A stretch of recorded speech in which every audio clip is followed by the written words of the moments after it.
La servante supplia la dame d'une voix tremblante d'arrêter. Quelques instants plus tard, il y eut un grand bruit.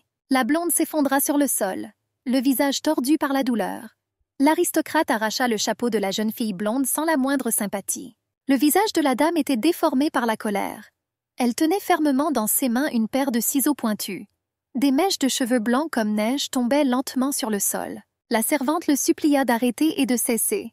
L'aristocrate sourit sarcastiquement et assura que la jeune fille avait l'air bien mieux ainsi. Baissant ses yeux bleu ciel, la jeune fille demanda à nouveau pardon. La tristesse et la peur l'envahissaient. Vesti a fait remarquer aux travailleurs, d'un ton moqueur, que le sol était en désordre complet. Elle a ordonné de nettoyer immédiatement. La femme de chambre s'assit et commença à nettoyer. L'aristocrate a dit qu'elle ne voulait pas voir les touffes de cheveux coupées. Vesti a prévenu l'ouvrière qu'elle lui couperait tous les cheveux sans l'ombre d'un doute. La dame a rappelé qu'elle aimait quand il y avait de l'eau chaude dans son lavabo. Après avoir rassemblé tous les cheveux coupés dans l'ourlet de sa robe, la servante quitta la pièce. Les portes se sont fermées en claquant. En se tenant la joue gonflée par le cou, l'ouvrière était contente que rien de pire ne soit arrivé. Vesti était la fille unique de M. Paul. Étant la fille unique d'un aubergiste, la jeune fille a atteint ses objectifs quoi qu'il arrive. La servante s'est rendue compte qu'elle avait besoin d'au moins un peu de sommeil. Elle savait qu'une autre journée de travail difficile l'attendait. Les feuilles tourbillonnaient lentement dans les courants d'air et tombaient au sol. Le soleil du matin illuminait le ciel de couleur pastel. Les rues de la ville étaient vides. Les rayons lumineux réveillèrent le coq qui commença à chanter. La jeune fille réalisa qu'elle avait vécu dans cette taverne pendant la majeure partie de sa vie. La servante était une orpheline sans un sou en poche. Elle s'est calmée de cette façon en mettant son uniforme.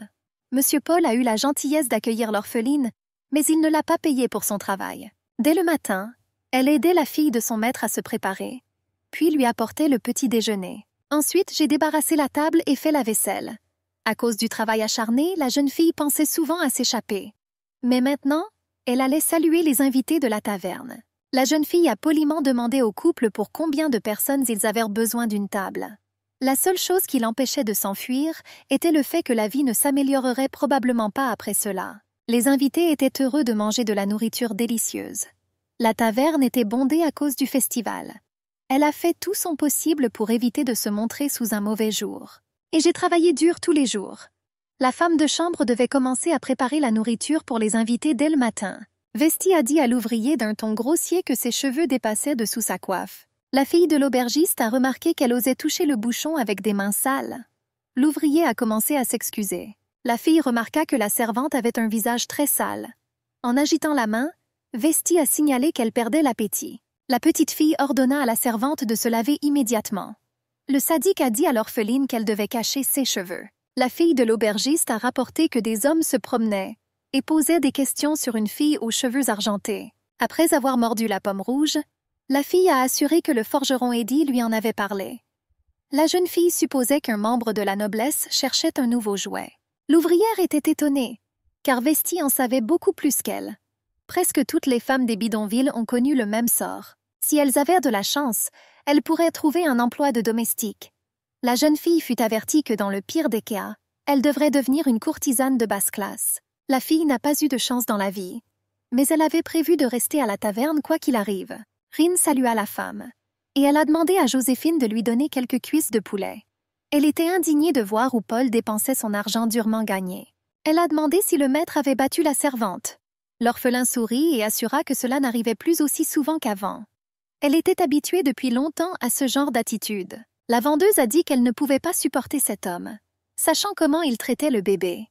La femme a indiqué qu'elle en avait mis plus que d'habitude. Elle a demandé à la fille de manger quelque chose quand Paul n'était pas là. Un peu d'espoir apparut dans les yeux de l'orpheline, et elle remercia sincèrement la femme. Cela faisait mal à Joséphine de voir l'expression renfrognée sur le visage de l'orpheline, car elle avait toujours souri du vivant de sa mère. Quelqu'un toucha l'épaule de Rin.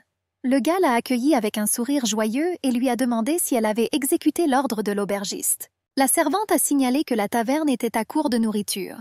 Minos a remarqué que leur rencontre était devenue rare depuis qu'elle travaillait là-bas. Son ami lui tendit pensivement plusieurs brochettes de viande juteuse.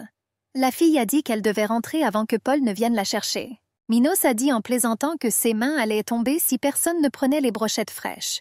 L'ouvrier le remercia et prit 2 brochettes. Le gars a souri et a dit qu'elle pouvait tout prendre. puisqu'il avait assez de nourriture. Elle a promis de le soigner la prochaine fois. Un ami a dit qu'il travaillerait pour une famille noble.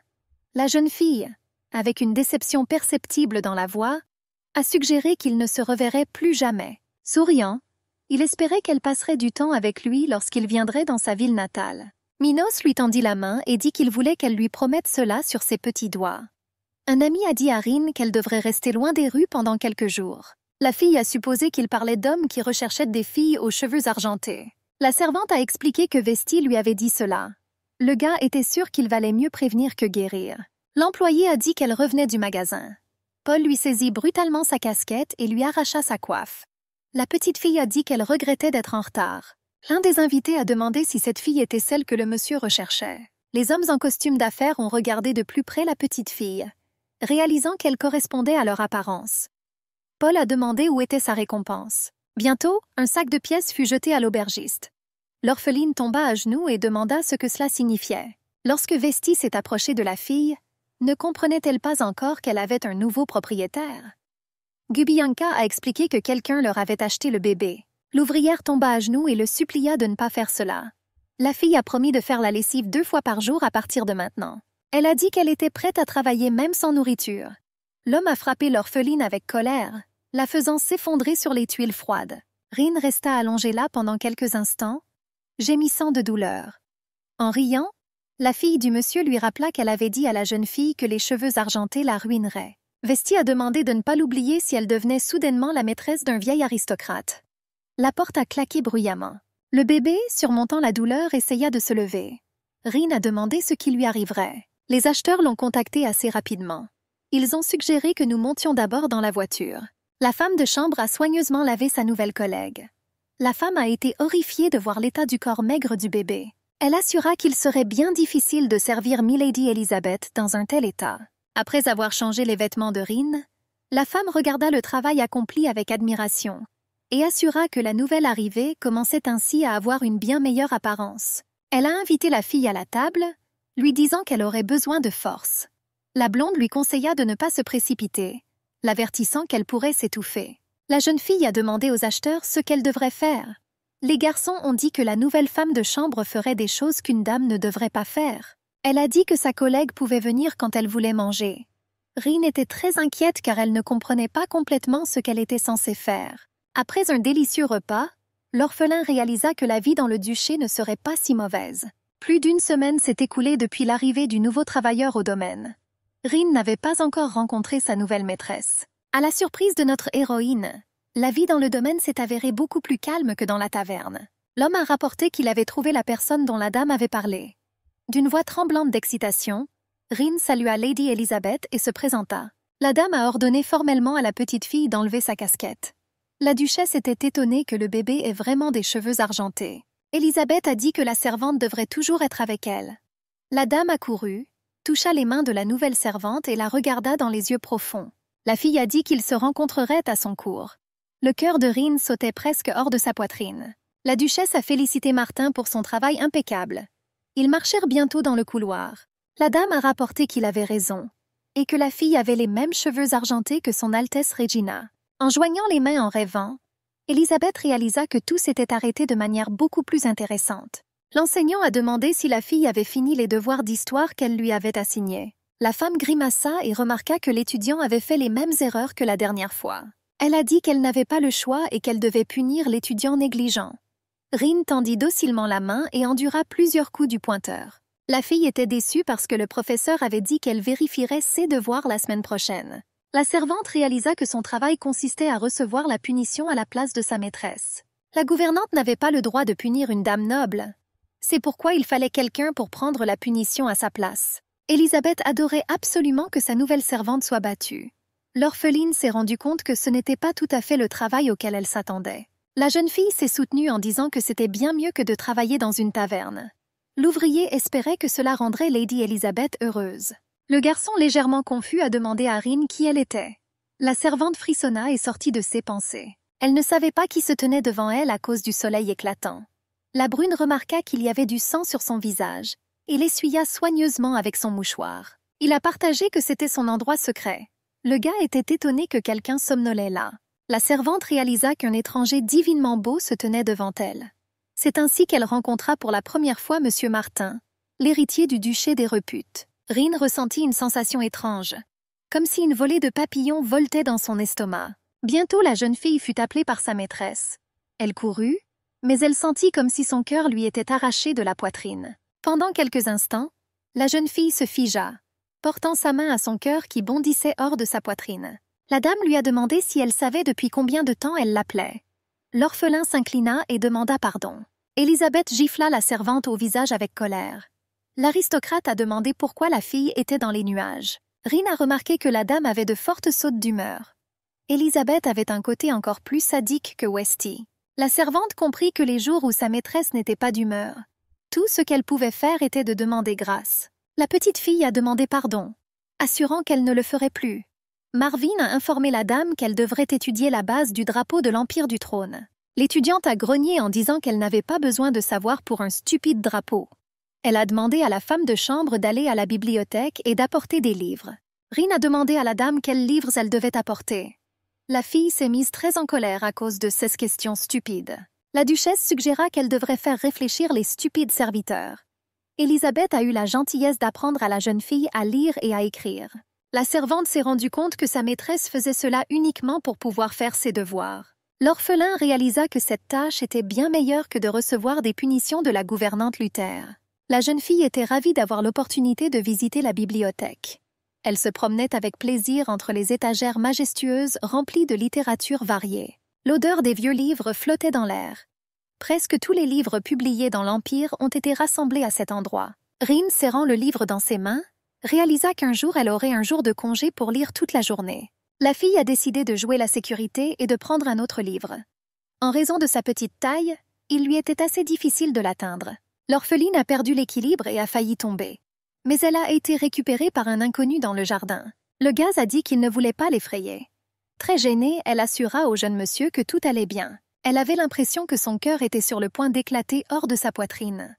Le bel homme jeta un coup d'œil pendant quelques instants aux livres qu'elle collectionnait. Le gaz a deviné qu'elle cherchait la base du drapeau du trône de l'Empire. La servante rapporta que Lady Elizabeth avait ordonné qu'on lui apporte des livres. La brune était étonnée que la maîtresse ait ordonné à la fille d'apporter plusieurs livres, car cela faisait partie des devoirs. Le garçon a grogné en disant qu'Élisabeth était une élève terrible.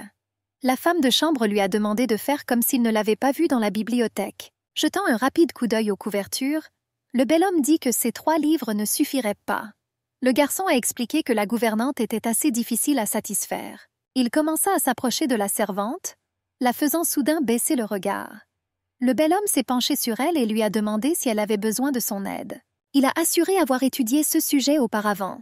Le gars lui a arraché sa coiffe d'un mouvement adroit de la main. Le bel homme a assuré qu'elle avait des cheveux très beaux et luxueux. Il a demandé si quelqu'un avait déjà dit cela à la fille. L'aristocrate comparait ses cheveux argentés à la Voie lactée. Notre héroïne était très confuse à ce sujet, car personne ne lui avait jamais rien dit de tel auparavant. Beaucoup condamnèrent le fait qu'un roturier ait la même couleur de cheveux que la famille régnante. Ils l'ont pointé du doigt et ont bavardé dans son dos. Le monsieur lui a suggéré de marcher d'une manière qui lui soit confortable. La servante, serrant fermement le bonnet dans ses mains, dit qu'elle ferait cela pour le maître. Il s'est rendu compte que la nouvelle femme de chambre était bien plus gentille qu'il ne le pensait. Le dieu de la beauté la loua, lui disant qu'elle ne devait pas cacher des cheveux aussi luxueux sous un bonnet. Il a rapidement commencé à rassembler les manuels nécessaires. L'aristocrate a déclaré qu'il attendait avec impatience la prochaine réunion. Il a dit qu'il avait hâte d'admirer encore plus ses cheveux luxueux. Le gars a remarqué que tout le corps de la fille était couvert de nombreuses cicatrices. L'aristocrate comprit que c'était trop cruel, même pour Élisabeth. Ouvrant la fenêtre, il laissa entrer l'air frais dans la bibliothèque. Le gars rêvait de la revoir. La gouvernante a demandé à Lady Elizabeth de dire la vérité. La femme a précisé que ce n'était pas elle qui faisait les devoirs. Luther a expliqué que la tâche était d'un niveau différent de ceux qu'elle attendait de la jeune femme. La femme réalisa que l'aristocrate avait reçu l'aide de quelqu'un. À ce moment-là, un léger tremblement parcourut le corps de Rin. La femme a dit qu'elle fermerait les yeux sur cet incident pour la dernière fois. La gouvernante a expliqué que si la dame recevait à nouveau de l'aide, elle serait obligée d'en informer le père de la jeune femme. Élisabeth était choquée d'avoir été surprise en train de mentir. Luther a rapporté que ce devoir était bien mieux rédigé que les précédents. L'aristocrate jeta son verre avec colère. annonçant qu'elle était plus que suffisamment instruite pour écrire un bel essai. La jeune femme était furieuse d'avoir osé dire qu'elle irait voir son père. La gouvernante réalisa qu'elle devait s'arrêter car Rin pouvait mourir. Luther dit à la dame qu'il la croyait. L'aristocrate serra les dents et marcha vers Rin. La dame a arraché son bonnet de fureur. Élisabeth a supposé que c'était sa faute et qu'elle méritait d'être punie. S'approchant de la servante, la jeune fille commença à la battre furieusement. Les personnes présentes ne purent supporter un tel spectacle et se détournèrent.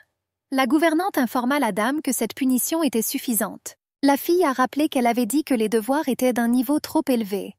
Les larmes commencèrent lentement à couler sur le visage de l'orphelin, et son souffle se coupa sous l'effet de la douleur furieuse. L'aristocrate se rappela qu'elle avait déçu sa maîtresse et méritait une punition. La fille espérait que, la prochaine fois, elle ne sera pas déçue lorsqu'elle rendra ses devoirs. Serrant fermement les cheveux de la servante, Élisabeth promit d'être plus attentive. La gouvernante a informé la jeune femme que la leçon était terminée. La chienne regarda sévèrement sa victime et lui ordonna de ne pas croiser son regard. Après le départ d'Élisabeth, Luther a demandé à la petite fille si elle pouvait se lever. Souriante, l'orpheline a dit qu'elle allait bien.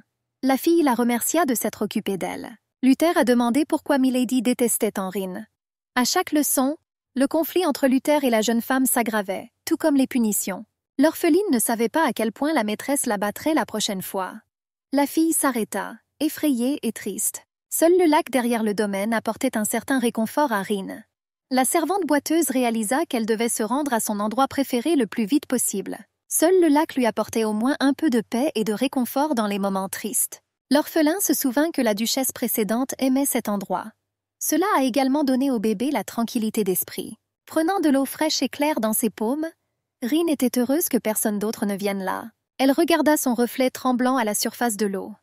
La servante était désireuse de gagner la faveur d'Élisabeth. Souvent, les coups étaient accompagnés d'insultes et d'une cruauté incroyable. La jeune fille supposa qu'elle rappelait à Milady quelqu'un qu'elle méprisait beaucoup. Rin comprit que de telles pensées ne changeraient rien. La petite fille pensait qu'elle passerait le reste de ses jours ainsi. Lorsque l'orpheline est arrivée pour la première fois dans le duché, l'espoir d'une vie meilleure brillait dans son âme. Rin méprisait cet endroit de toute son âme. Quelqu'un l'a appelée. La petite fille essaie de trouver son interlocuteur avec sa tête. Le gars a dit qu'il était à l'étage. Le bel homme a remarqué qu'ils ne s'étaient pas vus depuis longtemps. Un peu confuse par le fait que quelqu'un ait entendu ses pensées, la jeune fille salua le jeune maître. Martin a clarifié ce qui est arrivé à son visage. Le gars a remarqué beaucoup de coups.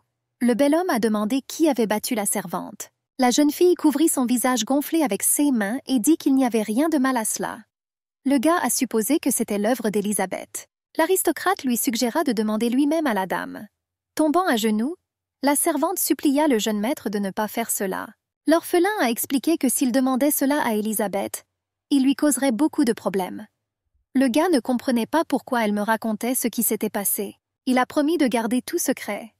Martin a indiqué qu'elle pouvait hocher la tête si la réponse était oui et secouer la tête si la réponse était non. Avec des gouttes de sueur froide sur son visage, la servante hocha la tête. Le jeune homme ne comprenait pas quand sa sœur finirait par reprendre ses esprits. La fille a déclaré qu'elle allait bien. La servante lui assura que s'il parlait à la maîtresse, elle aurait encore plus de problèmes. L'orpheline réalisa qu'elle ne pouvait pas dire la vérité au garçon, car sa maîtresse était sa sœur cadette. Le bel homme sortit quelque chose de sa poche et dit qu'il voulait que la fille l'essaye. Rin le remercia pour sa générosité. L'aristocrate ne pouvait pas comprendre comment elle pouvait le remercier sans même savoir ce qu'il allait lui donner. D'une voix tremblante, la petite fille demanda pardon. En caressant les cheveux soyeux et blancs comme neige de la servante, le gars a dit qu'il plaisantait. Martin a promis de lui donner des friandises dès qu'il en aurait l'occasion. Rin était étonnée que le plus beau mec qu'elle ait jamais vu fasse des gestes gentils envers elle. Le cœur du bébé battait à cause de la chaleur qu'elle n'avait presque jamais ressentie de sa vie. La violence était la seule forme de communication qu'elle rencontrait. La douleur et la peur faisaient partie de son quotidien. Martin était la seule personne qui l'a bien traitée après la mort de sa mère.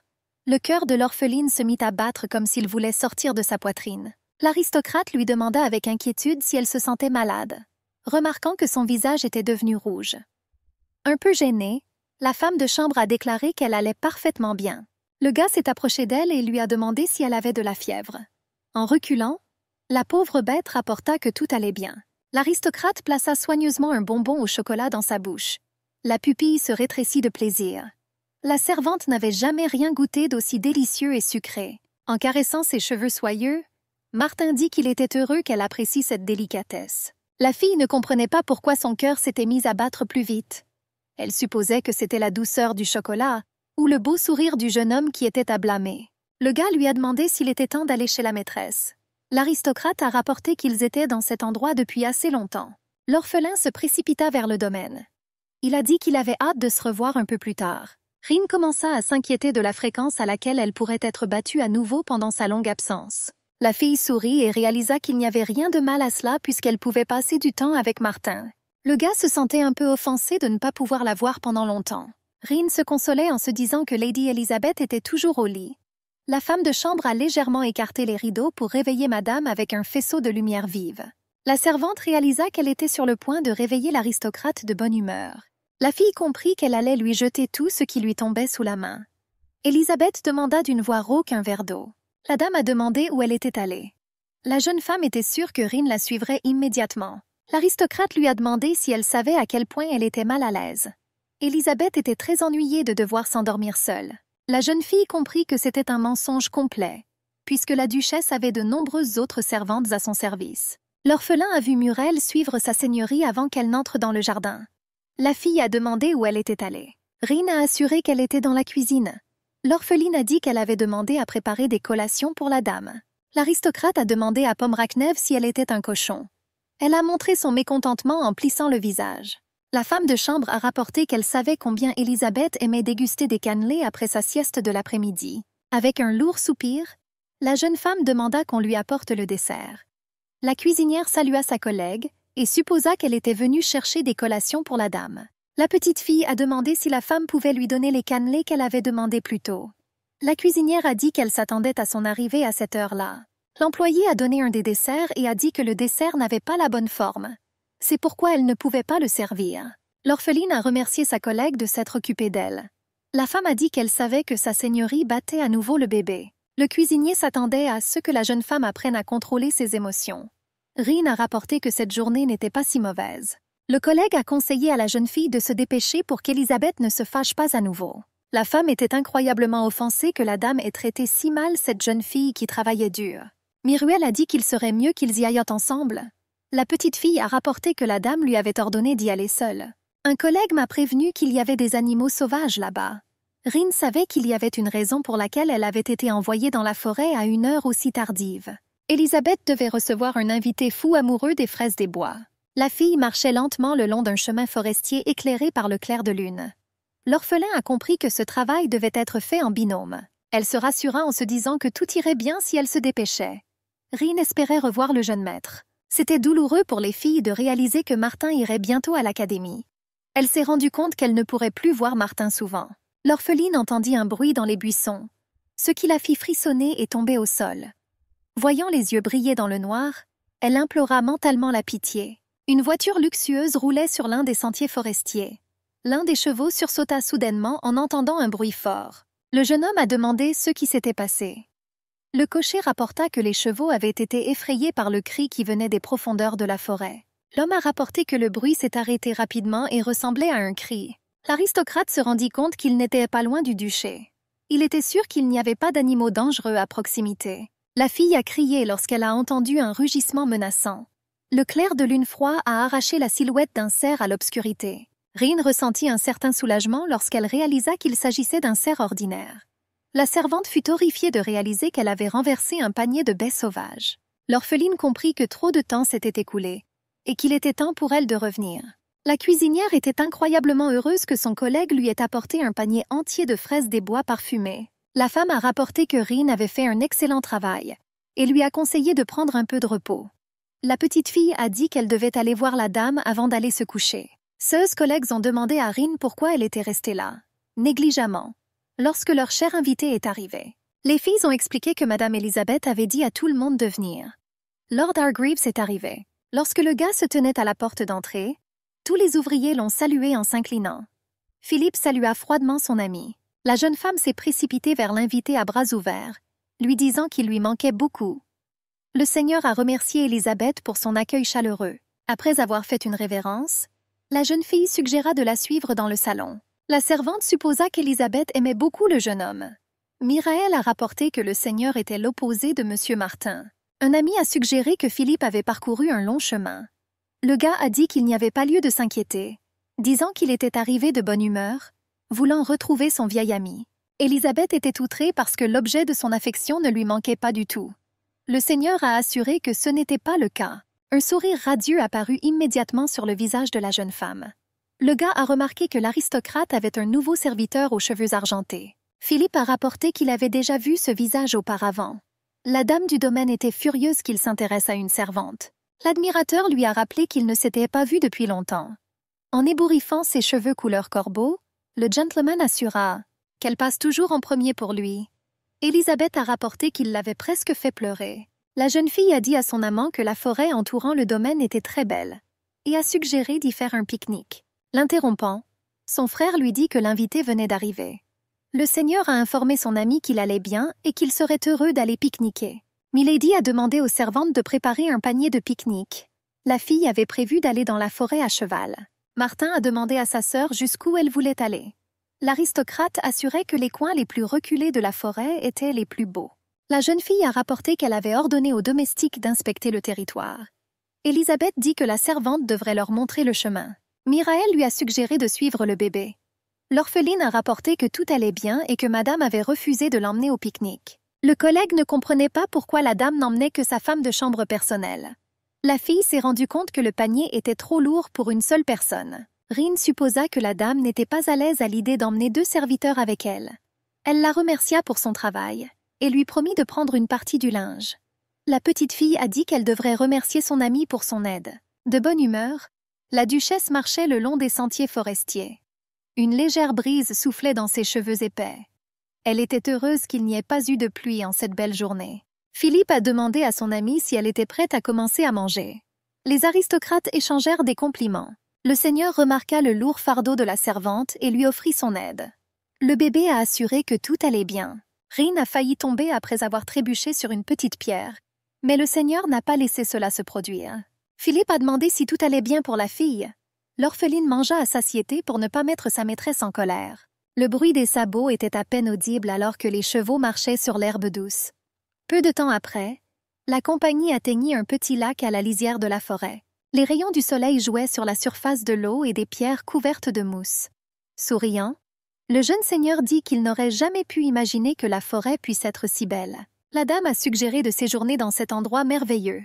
Rine était confuse car c'était la première fois de sa vie qu'elle montait à cheval. Le gars s'est approché d'elle et lui a dit que descendre du cheval n'était pas si facile. Le jeune homme tendit une main secourable à l'orphelin. Philippe supposait qu'elle n'avait jamais eu d'expérience en matière d'équitation. La servante déglutit nerveusement et sentit le regard dédaigneux de sa maîtresse. Rine imaginait déjà à quoi ressemblerait la maîtresse après son retour. Son regard ne promettait pas de laisser la servante s'en tirer avec une telle chose. Le seigneur fut étonné de la quantité de nourriture qu'il y avait sur leur nappe. Il invita les serviteurs à se joindre à eux pour leur repas. L'orpheline a assuré que tout allait bien et qu'elle se portait bien là-bas. Le monsieur a indiqué qu'il se sentait mal à l'aise parce que la jeune fille se tenait loin d'eux. Il a demandé à venir lui servir une tasse de thé frais. Martin a assuré qu'il ne fallait pas s'incliner ainsi. Le duc rapporta qu'ils étaient tous seuls au milieu de la forêt. Souriante, la dame dit que les gars avaient raison et invita la femme de chambre à s'asseoir à côté d'elle. Le bébé a commencé à apprécier le chant des oiseaux. Elle était toute seule. Les poissons rouges nageaient lentement dans l'étang calme. Rine a donné l'impression que ce n'était qu'un moment fugace. Elle a décidé de profiter du moment tant qu'elle le pouvait. Le seigneur a demandé à son ami s'il était allé à l'académie. Philippe a demandé s'il était prêt. Le gars a demandé au duc s'il allait rejoindre la confrérie. Il soupira lourdement et expliqua que la confrérie n'était pas un endroit où l'on pouvait adhérer de son plein gré. Élisabeth a dit qu'elle se sentirait seule lorsqu'ils iraient à l'académie. Les gars ont dit qu'ils viendraient pendant les vacances. La dame a dit que Philippe devrait venir lui rendre visite plus souvent. « Lève-toi de ton siège. » Rine a demandé à la dame la permission de faire une petite promenade dans les environs. Après avoir reçu la permission, la servante a dit qu'elle reviendrait bientôt. La jeune fille comprit que l'Académie impériale du trône était aussi une école militaire. La femme de chambre savait que cet établissement n'acceptait pas les filles. Avant son arrivée, les journées au domaine étaient sombres et déprimantes. La rencontre avec Martin fut une récompense et un rayon de lumière pour l'orphelin. La fille a décidé de mouiller ses pieds fatigués dans l'eau fraîche du ruisseau. Rin remarqua une dispersion de fraises des bois dans la clairière. La servante se souvint que Philippe était follement amoureux de cette baie. Après avoir mis de nombreuses petites baies dans l'ourlet de sa robe, la petite fille supposa que cela suffisait. Elle était sûre que cet arrangement plairait à la dame. La dame a demandé où Rin était allée. Elle est devenue très en colère quand elle a vu la fille parce qu'elle n'a pas répondu pendant longtemps. Élisabeth a rapporté que la punition l'attendait dès leur retour au domaine. L'aristocrate trébucha sur une petite pierre et faillit tomber dans le ruisseau. L'orpheline n'a pas laissé la dame se mouiller, prenant ce sort sur elle. Rin tomba dans l'eau claire et fraîche. La servante était contente que sa maîtresse ne soit pas mouillée. L'aristocrate lui demanda combien de fois elle devrait punir la jeune fille pour qu'elle se remette dans ses idées. La servante a crié involontairement, réalisant ce qui l'attendait. Le seigneur demanda à son ami ce qui s'était passé. Un léger frisson parcourut le corps de la dame. Le gars a signalé qu'ils avaient entendu des bruits forts et a expliqué ce qui s'était passé. La duchesse tendit la main et demanda à Rin si elle allait bien. Le visage de la fille s'est transformé en expression d'aversion. Essayant de réprimer son excitation, Rin rapporta qu'elle allait parfaitement bien. La dame l'a aidée à se relever. Le seigneur lui a demandé si elle avait été blessée lors de la chute. Philippe a dit qu'elle avait besoin de se sécher pour ne pas attraper froid. La femme de chambre lui a assuré qu'elle allait bien et qu'il n'y avait aucune raison de faire cela. Essayant de détourner l'attention sur elle-même, la duchesse a dit qu'elle se sentait étourdie. Le gars a dit qu'elle pouvait s'appuyer sur son épaule. Élisabeth a supposé qu'elle s'était tordu la cheville en trébuchant. Le gars était content que sa petite amie n'ait pas été gravement blessée et a suggéré que cela aurait pu être bien pire. Constatant que la jambe de l'orphelin était blessée, Martin suggéra de revenir en arrière. Milady se rendit compte que tout ne se passait pas comme elle l'avait prévu. L'aristocrate commença à se mordre les doigts de ressentiment. Les amis ont commencé à détacher les chevaux. Élisabeth a dit qu'elle voulait passer plus de temps avec le seigneur. Elle siffla que la femme de chambre avait tout gâché. Et elle a dit qu'elle devrait... « Attends que je rentre à la maison !» Rin remarqua que la dame était plus en colère qu'avant. La servante essaya de rectifier la situation en disant au seigneur qu'Élisabeth avait du mal à marcher. La jeune fille a assuré qu'elle avait besoin d'une escorte jusqu'au domaine. Le gaz a dit qu'elle pouvait venir avec lui. En tapotant l'épaule de la jeune fille, la dame dit qu'elle avait fait un excellent travail. Le seigneur demanda à la jeune fille de ne pas se précipiter, lui assurant qu'elle pourrait se blesser à nouveau. Élisabeth a promis d'être plus prudente. L'orphelin espérait que cela suffirait à éviter les ennuis. Martin a invité la servante à monter sur son cheval. La fille demanda à nouveau avec incertitude. Le monsieur lui a expliqué qu'elle ne pourrait pas retourner au domaine dans un tel état. Le jeune homme a dit qu'elle irait avec lui. La mendiante, embarrassée, expliqua qu'elle ne pouvait pas faire cela. Élisabeth a demandé à la jeune fille de ne pas les faire attendre. Rin obéit à sa maîtresse en sautant sur le cheval. Bientôt, ils se mirent en route. La peau blanche comme neige de la servante devint instantanément rose. Elle regarda avec admiration le beau visage du gentleman. Le dos de Rin touchait occasionnellement la poitrine de Martin pendant la balade à cheval. La fille avait l'impression que son cœur était sur le point de sortir de sa poitrine pendant tout le voyage. Elle sentit le souffle lui effleurer l'oreille. Enlevant son bonnet, l'orpheline réalisa que la journée était terminée. Elle était incroyablement fatiguée parce qu'ils avaient commencé à travailler beaucoup plus après l'arrivée du seigneur. La jeune fille a compris que les cuisiniers travaillaient sans relâche. L'une des employées a demandé qui voulait essayer la tarte aux myrtilles dont elle avait parlé plus tôt. Rina était incroyablement heureuse que cette journée soit enfin terminée.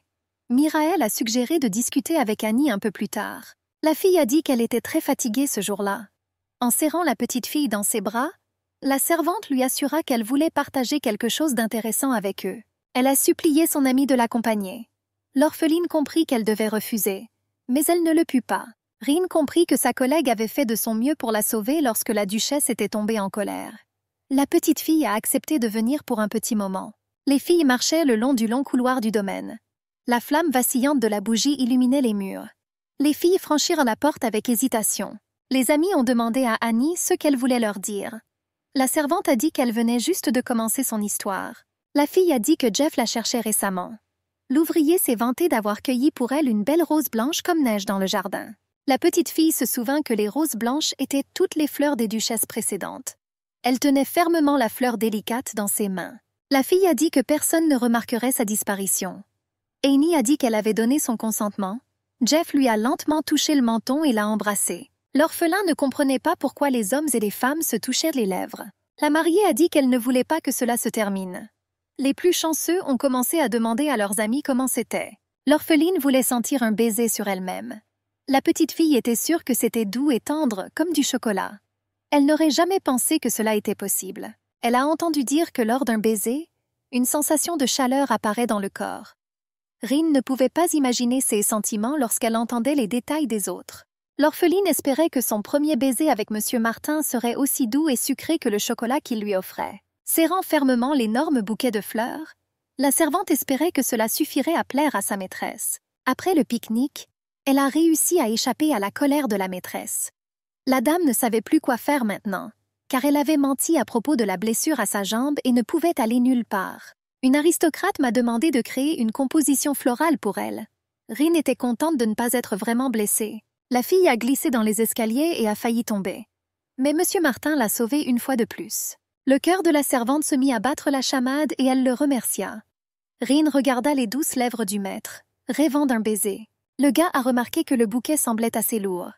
Il a offert son aide. La petite fille a assuré qu'elle pouvait se débrouiller seule. Souriant, Martin lui souhaita bonne chance. Bientôt, le gars s'est remis à ses occupations. La jeune fille réalisa qu'elle ne pouvait pas arrêter de regarder les lèvres du jeune maître. Elle voulait presser ses lèvres contre les siennes.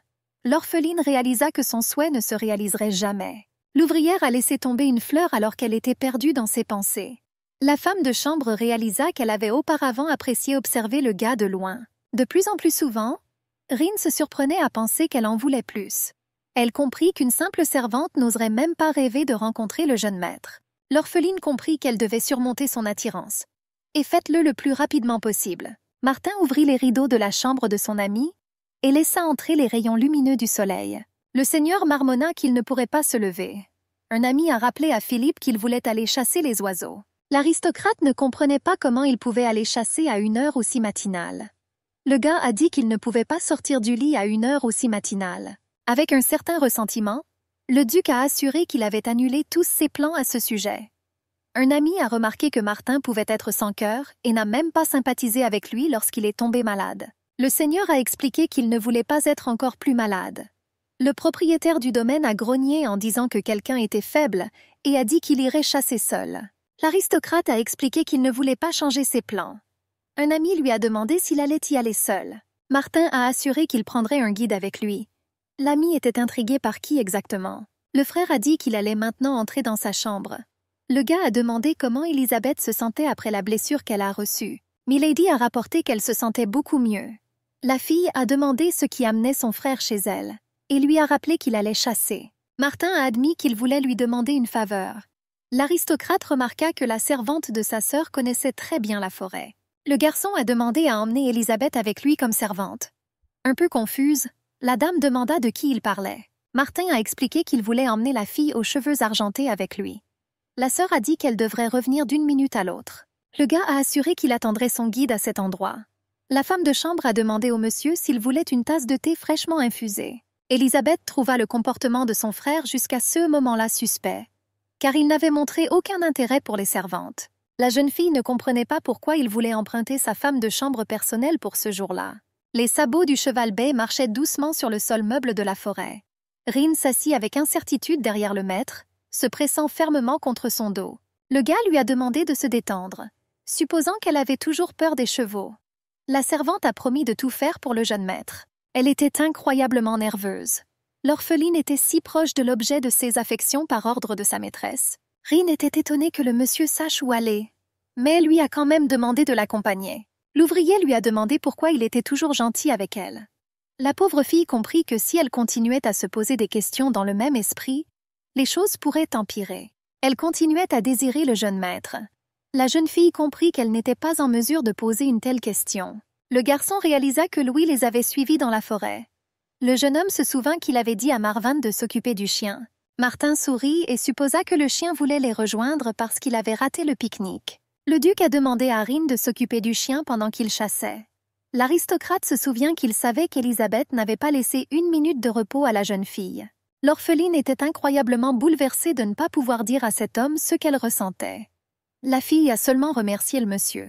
La colombe avec ses luxueuses plumes blanches comme neige se détachait magnifiquement sur le ciel bleu. L'aristocrate s'accroupit visa avec son arbalète et tira. L'oiseau a commencé à perdre rapidement de l'altitude, tombant vers le bas. La dame, assise près de la fenêtre, regardait la belle vue sur le jardin. Elle ne comprenait pas ce qui se passait dans la tête de son frère. Élisabeth savait qu'il n'avait jamais montré d'intérêt pour les domestiques auparavant. L'aristocrate ne montrait même pas beaucoup d'intérêt pour sa jeune sœur. La fille a demandé à lui servir une autre tasse de thé. Élisabeth avait des raisons de chercher une fille comme Rine. L'orpheline ressemblait incroyablement à la femme la plus vénérée de tout l'Empire. Son Altesse Regina était la seule héritière de l'impératrice. Le duc comparait souvent la jeune fille à sa seigneurie. L'homme était souvent en colère contre sa fille, parce qu'elle ne pouvait jamais faire les choses correctement. Le père s'est rendu compte que la petite fille n'avait rien appris pendant ses études. L'homme était furieux que sa fille se contente de torturer les domestiques.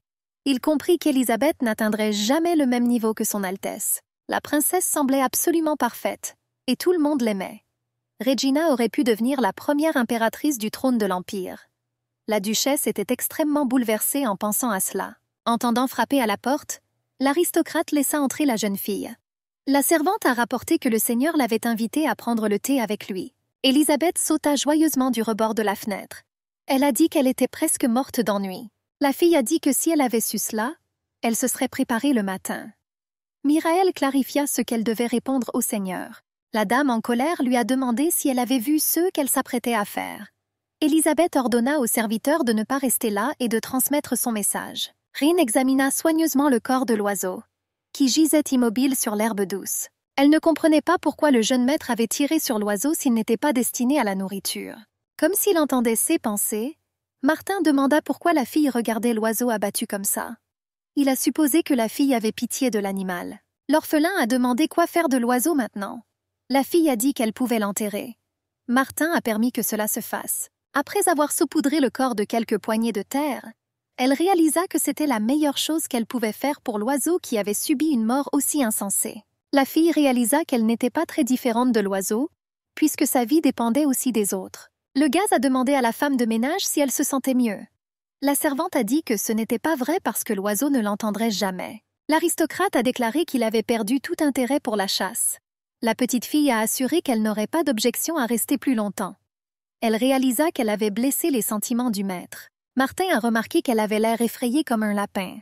L'aristocrate a invité la jeune fille à lui montrer ce qu'elle avait fait lorsqu'elle était arrivée dans la forêt. La jeune fille supposait que le monsieur ne trouverait pas cela très intéressant. Élisabeth a remarqué qu'elle n'avait pas vu son ami depuis longtemps et lui a demandé s'il se sentait à l'aise. La jeune fille espérait sincèrement que son père parlerait du mariage entre leurs familles. Le seigneur rapporta qu'il s'était bien installé grâce à l'homme. La jeune femme a assuré qu'elle supervisait personnellement cette opération. Elle a rapporté qu'ils avaient bu du thé ensemble et s'étaient promenés dans le jardin. Le duc a demandé si Philippe avait apprécié passer du temps avec sa fille. Le gars a dit que l'aristocrate avait fait de son mieux pour qu'il se sente chez lui. L'homme s'est levé brusquement et a demandé si sa fille l'avait vu parler à Philippe. La jeune fille était sûre que c'était une excellente occasion de gagner la faveur de son père. Elle ne pouvait pas comprendre que son père l'ait déshonorée devant son amant. Martin a remarqué que son père avait un excellent contrôle. Depuis des temps immémoriaux, les familles nobles ont utilisé les mariages de convenance à leur propre avantage. La trahison n'était pas rare non plus entre ces couples. Mais la maison Herepute et la maison Hargreaves étaient des exceptions à cette règle. Le duc et la famille du comte sont restés alliés pendant des années, partageant des opinions politiques similaires. Ils ont fait de leur mieux pour se soutenir mutuellement. Tout l'Empire était au courant de la relation entre les deux grandes familles nobles. Le seigneur lui a poliment fait savoir que ce domaine était sa deuxième résidence. L'homme a assuré qu'il avait rencontré Alex au palais l'autre jour. Le duc a dit que son père avait posé des questions sur Philippe. Le jeune homme a demandé ce qu'il avait dit à son père. Son Excellence a informé Alex que son fils était arrivé sain et sauf au domaine. L'homme a demandé qui avait eu la chasse la plus chanceuse hier. Martin a expliqué à son père que son ami ne se sentait pas bien, c'est pourquoi il est allé chasser seul. Le propriétaire du domaine a demandé si l'invité se sentait mieux. Le seigneur a rapporté que le repos était bénéfique. L'homme a demandé à son fils s'il allait chasser seul. Le duc a demandé comment tout s'était passé. Le gars a dit que tout n'était pas si mal. Martin a expliqué qu'il pouvait se déplacer plus librement dans la forêt. Sa sœur l'a surpris en train de mentir parce qu'il a emmené Rine avec lui. La fille savait qu'il comprenait parfaitement que si elle entrait dans la conversation, son père se mettrait en colère. Élisabeth réalisa que l'attitude de son père envers elle et son frère était remarquablement différente. La jeune femme a suggéré que la raison de cette attitude était le fait que sa mère était décédée après avoir accouché. Elle savait que son père la tenait responsable de la mort de la duchesse. L'homme n'a pas ignoré sa fille devant les autres. Mais dans ses propres domaines, il méprisait ouvertement Élisabeth. Enfant, la petite fille cassait des choses pour attirer l'attention de son père. Le duc ne lui prêta pas attention pour qu'elle ne le brise pas. La petite fille a décidé de passer à des choses assez difficiles à casser. Mais il n'y a eu qu'un mépris total. Le majordome s'approcha et dit quelque chose à l'oreille du maître. L'homme a dit qu'il avait des affaires urgentes à régler. Le duc a demandé à l'invité de continuer à profiter du repas. Le seigneur a admis qu'il était toujours nerveux en présence du père de son ami. Philippe remarqua qu'il ne voyait pas la servante de la jeune fille. Il supposa que la femme de chambre était partie faire des courses. L'aristocrate embarrassé demanda de qui il parlait. Un ami a dit qu'il était intéressé par une fille aux cheveux argentés. Serrant fermement l'ourlet de sa robe, l'aristocrate dit que Martin l'avait emmenée avec lui à la chasse. La jeune fille a expliqué qu'elle avait donné un jour de congé à l'employé. Le gars a compris de qui son ami lui parlait. Le seigneur a précisé qui il avait attrapé pendant la chasse. Philippe a demandé ce que son ami faisait avec la femme de chambre. Les rayons brillants du soleil inondèrent la clairière de la forêt. Rin a assuré que cette baie était sucrée et acidulée et très savoureuse. La femme de chambre a rapporté que cette plante était l'une de ses préférées. Le monsieur supposait qu'elle en savait beaucoup sur les plantes. La jeune fille a dit que sa mère lui avait beaucoup appris quand elle était en vie.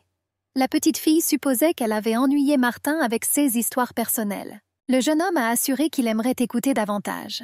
Souriant, le duc dit qu'il avait trouvé des choses plus intéressantes à faire, mais il n'a pas répondu à l'intérêt de son ami à ce sujet. Élisabeth ne comprenait pas pourquoi son frère souriait comme ça. La boîte à bijoux est tombée au sol et les bijoux se sont dispersés sur le sol. Les servantes se rassemblèrent autour d'elle, ne comprenant pas pourquoi Rin se tenait au milieu de la pièce. D'une voix tremblante, la servante dit qu'elle ne l'avait pas fait. La dame lui a demandé d'arrêter de lui mentir. La dame a rapporté que la femme de chambre avait été la dernière à toucher le collier. La jeune fille, tremblante de tout son corps, dit qu'elle n'avait rien à voir avec cela. Elle a assuré qu'elle avait mis le collier dans sa boîte à bijoux immédiatement après le pique-nique. Élisabeth a demandé à Myruel si elle partageait une chambre avec le voleur. La dame a expliqué qu'elle voulait tout examiner elle-même. Les femmes de chambre ont dit qu'elles ne pouvaient pas emmener la fille là-bas parce qu'elles avaient besoin de la permission de la femme de chambre en chef. Souriante, Élisabeth lui demanda si elle voulait dire qu'elle avait besoin de la permission d'une femme de chambre.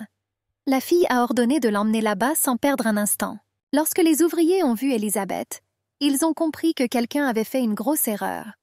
Personne ne savait quelle raison avait amené la dame dans les quartiers des domestiques. Myruel toucha doucement les épaules de la dame, la suppliant de se calmer. La fille frappa la servante avec fureur et lui serra fort la gorge. Élisabeth a précisé où se trouvait la pièce dans laquelle vivait Rin. Enragée, elle continua à serrer la gorge du serviteur avec ses mains. Les servantes commencèrent à accourir rapidement au son du cri de leur maîtresse. Ils ont discuté de ce qui s'est passé.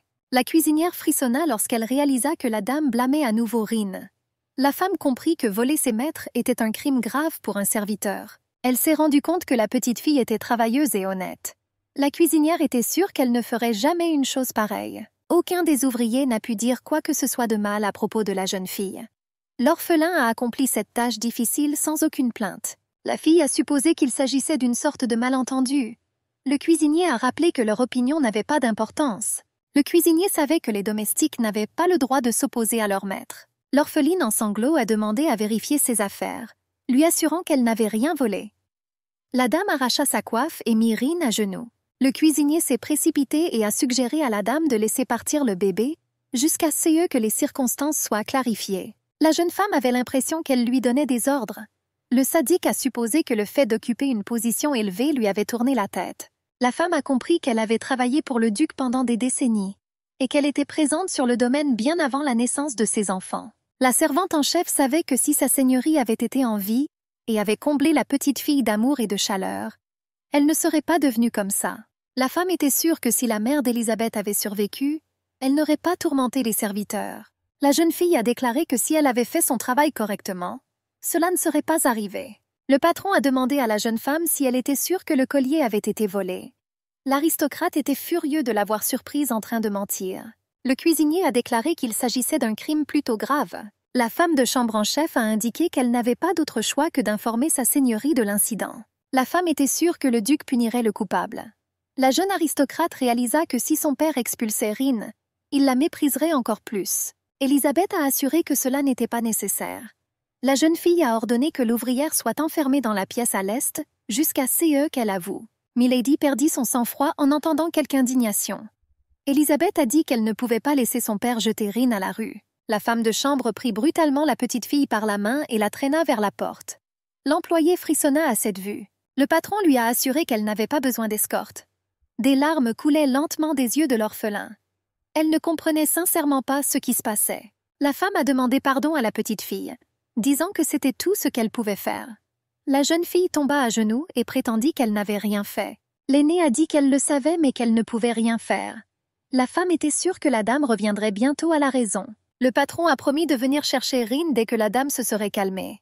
La femme comprit à quel point la petite fille était déçue. Elle a assuré que le pire était derrière elle. La porte se referma, laissant Rin seule dans la pièce sombre avec ses pensées. La petite fille était heureuse que les autres servantes la considèrent comme innocente. Mireille a apporté quelque chose à la fille pour l'aider à passer le temps. L'orpheline était heureuse de pouvoir passer quelques jours loin de sa cruelle maîtresse. Quelques jours plus tard, la femme de chambre en chef est arrivée. J'ai dit à la fille de sortir. La servante était prête pour une nouvelle punition. Le collier volé a été retrouvé dans la chambre de la maîtresse. Élisabeth salua l'accusée avec désinvolture. Alors que la servante tressait les cheveux de la jeune fille, elle a admis que les bijoux étaient coincés dans une fissure de la boîte. La dame était sûre que si elle l'avait posé correctement, cela ne serait pas arrivé. Rin balbutia qu'elle n'avait pas pris le collier. L'aristocrate rétorqua qu'il avait été retrouvé. La jeune femme pensait qu'elle devrait être reconnaissante de ne pas l'avoir dit à son père. Rin savait que sa fierté ne valait rien puisqu'elle n'avait nulle part où aller. Elle rêvait de trouver quelqu'un qui pourrait l'aimer et la protéger. Mireille était étonnée de voir à quel point son amie était mignonne. L'orpheline se sentait gênée de faire autant d'efforts avec ses cheveux. L'employé a déclaré qu'elle avait dû défendre son collègue lors de l'incident. La jeune fille a assuré qu'il n'y avait rien de terrible à cela et était reconnaissante d'avoir cru jusqu'au bout. Miruel a demandé de ne pas oublier ce qu'elle avait demandé à acheter. L'orpheline était ravie de sa première opportunité de sortir. La jeune fille était contente que le duché paye de bons salaires et que tout le monde ait des jours de congé. Elle a acheté un roman et du matériel de couture. Rin voulait acheter quelque chose pour le jeune maître. La fille a compris qu'elle ne pourrait jamais lui dire ses sentiments. La servante voulait offrir à son amant un petit cadeau d'adieu. L'ouvrière rêvait que Martin se souviendrait d'elle pendant les 6 années suivantes. Elle s'est rendue compte qu'elle avait acheté un livre supplémentaire. Quelqu'un derrière elle l'a attrapée par l'épaule et l'a appelée par son nom. La fille frissonna et regarda autour d'elle avec peur à cause du contact violent. Voyant son air perplexe, le gars lui rappela qu'il était son ami d'enfance. Rin ne pouvait pas croire qu'il se tenait réellement devant elle. La servante ne comprenait pas comment son ami avait réussi à grandir autant. Minos a admis qu'il faisait beaucoup de travail physique. L'ami a expliqué qu'il était très inquiet lorsqu'il a appris qu'elle avait quitté l'hôtel. Le gars a dit qu'il n'avait entendu que des rumeurs parce que Vesti ne voulait pas en parler. La petite fille se souvint qu'il avait dit qu'il serait apprenti majordome. L'orphelin ne savait pas que ce travail nécessitait un travail physique. Le jeune homme a dit qu'il était fatigué de travailler pour les nobles et il est parti. Minos a demandé si sa petite amie était libre. Il a suggéré d'aller manger un morceau dans un restaurant. L'employé a admis que l'offre semblait tentante. Les servantes se sont rassemblées près de la fenêtre, regardant Rin parler avec un gars. Les ouvriers n'en croyaient pas leurs yeux. L'étranger était plutôt beau et grand. La brune supposait que ce jeune homme était le petit ami du bébé. Mireille a rapporté que son voisin ne savait rien des relations entre hommes et femmes. Les filles supposaient qu'un jour la petite fille annoncerait qu'elle allait se marier. Les ouvriers ont compris que si Rin avait eu un partenaire, elle aurait démissionné. Les amis de Mireille lui ont suggéré de tout demander à son voisin. Martin observait tranquillement le travailleur à travers la fenêtre. Le gars s'est rendu compte que le nouveau messager était déjà arrivé. Le duc réalisa qu'il connaissait la servante personnelle d'Élisabeth. Martin commença à serrer fermement ses mains, réalisant qu'il n'avait jamais vu la fille sourire comme ça. Le garçon a ordonné au majordome d'annuler toutes les réunions liées à l'académie pour ce jour-là. Le jeune homme a dit qu'il voulait aller chasser. L'ouvrier a rappelé au monsieur qu'il partait pour l'académie dans quelques jours. Martin a assuré qu'il s'en occuperait plus tard. Assis au bord du lac, il lançait des cailloux et il glissait facilement sur l'eau. Le garçon n'a pas vu Rin pendant un certain temps. Il ne pouvait entendre que des ragots à son sujet. Le monsieur a commencé à chercher le bébé dans les endroits où ils se croisaient accidentellement. Le gars était furieux que la femme de ménage soit à un rendez-vous tout le temps. Martin a passé beaucoup de temps là-dessus. Il tapa du pied, écrasant les délicats pétales de la camomille. Après avoir caressé le cheval sur l'arête du nez, le gars a dit qu'il ne voulait pas perdre son sang-froid à cause de la fleur. L'aristocrate réalisa qu'il ne s'était jamais soucié de personne auparavant. Rin regarda autour d'elle et réalisa qu'elle avait perdu la notion du temps. La fille sursauta de peur lorsqu'elle entendit un bruissement dans les buissons. Un gentleman émergea des branches épaisses. La petite fille confuse lui demanda ce qu'il faisait dans le jardin. Martin lui tendit une poignée de ses baies préférées. Rin a demandé pourquoi il les lui avait données. Le jeune homme ne comprenait pas pourquoi la jeune fille ne lui souriait pas comme elle l'avait fait au messager. Le duc se sentait stupide. Se retournant, il décida de partir. La servante l'arrêta et lui tendit un mouchoir brodé. La fille a dit que des soucis étaient brodés sur le tissu. Elle a déclaré qu'elle était au courant de son départ imminent vers l'académie. Lâchant ses cheveux, elle lui souhaita une bonne vie sans maladie. Le gars lui a demandé d'attendre un peu, expliquant qu'il avait également cueilli des fleurs sauvages. Le monsieur a demandé s'il aimait le bouquet. Peu de temps après, le jeune duc partit pour l'académie. Rin était heureuse d'avoir l'opportunité de lui offrir un cadeau. La petite fille regardait, le visage baigné de larmes. La voiture s'éloignait lentement. L'employé nettoyait sa chambre à chaque occasion car elle voulait qu'il se sente à l'aise à son retour. Les années passèrent, et la jeune fille n'eut pas le temps de reprendre ses esprits avant que le 6e printemps n'arrive sans lui. Elle a eu 19 ans. Mirael a couru vers sa colocataire et lui a dit qu'il n'avait pas le temps et que tout le personnel était rassemblé dans le hall. La jeune fille a rapporté que le jeune homme était revenu. Le cœur de l'orphelin battait fort. Elle s'est rendue compte que la dame n'avait rien mentionné à ce sujet. Rin n'arrivait pas à croire que 6 ans s'étaient écoulés si vite. La femme de chambre est heureuse de constater que Martin est enfin rentré à la maison. Élisabeth salua son cher frère. La jeune fille espérait que son voyage se passerait bien. La sœur a supposé que Martin était fatigué. Elle a signalé que la femme de chambre avait déjà préparé le bain. Notre héroïne s'est rendue compte que sa maîtresse n'était pas de la meilleure humeur. L'orpheline comprit qu'elle devait être particulièrement prudente ce jour-là. Elle ne pouvait pas croire que le jeune maître était enfin rentré chez lui. Mirael a signalé que l'eau était suffisamment chaude. La femme remarqua que Martin était devenu encore plus beau. Elle pouvait à peine le reconnaître. Rin était curieuse de savoir si le maître se souvenait d'elle. La fille a dit qu'elle irait chercher plus de serviettes. En partant, elle tomba sur le torse luxueux du gentleman. Les filles rougirent et crièrent, demandant pardon. Martin leur a froidement informé qu'il pouvait y aller si le bain était prêt. Avec un frisson dans le cœur, la fille réalisa que le gars n'était pas celui dont elle se souvenait. L'ami de Rin lui a demandé de ne pas rester là comme un pilier et de sortir. La servante sentait qu'elle avait attendu Martin en vain tout ce temps. Les gens se sont rapidement rassemblés pour discuter de la date du dernier bal dans le duché d'Héripute. Ils étaient heureux que le jeune maître Martin soit enfin revenu de l'académie. Le gars était l'un des meilleurs de sa classe. Le gars avait l'âge parfait pour se fiancer. Il y avait beaucoup d'agitation dans la cuisine. Sa seigneurie décida de célébrer le retour de son fils par une grande fête. Le premier jour, les hommes avaient prévu de s'amuser au champ de tir. Un goûter a été organisé pour les dames. À partir du 2e jour, tout le monde se réunira.